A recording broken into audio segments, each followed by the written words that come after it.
Well, here's a hotel review I was expecting to be making. The Novotel at the XL Centre in central London. So there's the Novotel and the combined Ibis Hotel and the fancy super yacht that's been turned to a hotel with a sculpture about the London Docklands. And there is the XL London, and a short walk from that is the train station. Now, I had booked to stay at the Good Hotel, but for some reason they weren't able to host me, so I ended up getting rebooked to this hotel free of charge. And I tell you what, it's actually not too bad a hotel. I haven't stayed in a Novotel since 2019, one at Stansted, so I was really excited to come here. And it wasn't far from where I was going to be staying anyway, so I was able to easily get to the O2 and back. I had to use the Jubilee line, the DLR, and of course the London cable car. So, the Novotel corridor is about as standard as you'd expect. A very similar experience to what I had at the one in Stansted that I stayed at several years ago.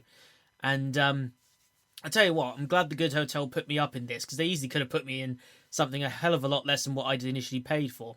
So as you can see, that was my view, but that doesn't matter too much, because I was literally there just to see a concert, have a sleep, and then have to get my way back to Bournemouth the following day.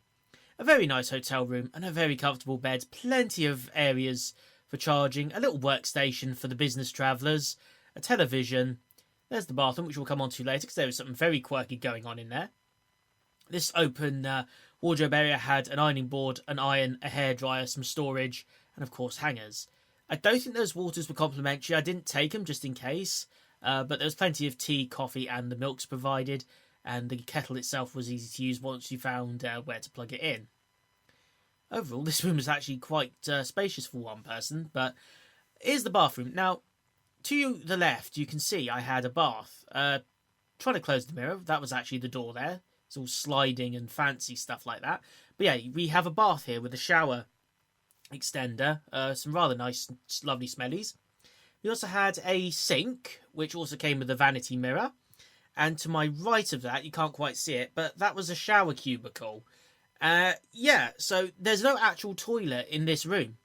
If I wanted to use the toilet, I had to come downstairs to the lobby and use the toilets and urinals down there, which I thought was a bit of a weird oversight, but ayo, I'm sure someone can explain that.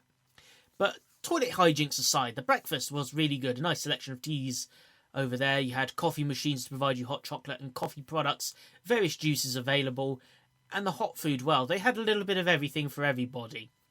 If you wanted a full English, you were going to get it. If you wanted boiled eggs, you were going to get it.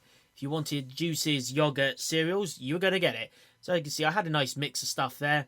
Sausages, bacon, hash brown, baked beans, pain au chocolat, Greek yoghurt, orange juice, and a coffee. Ooh, it was delicious. They also had a bar. I couldn't afford to, or had the time to go to the bar the night before, and obviously I had to make an early split the following morning when I filmed this. They hadn't quite opened, but the prices were very standard for London. Overall, this wasn't too bad a hotel. I would definitely recommend if you were staying at either the XL or going to the O2 for a concert. I was really impressed. Based on everything, I had to give it a 12 out of 15.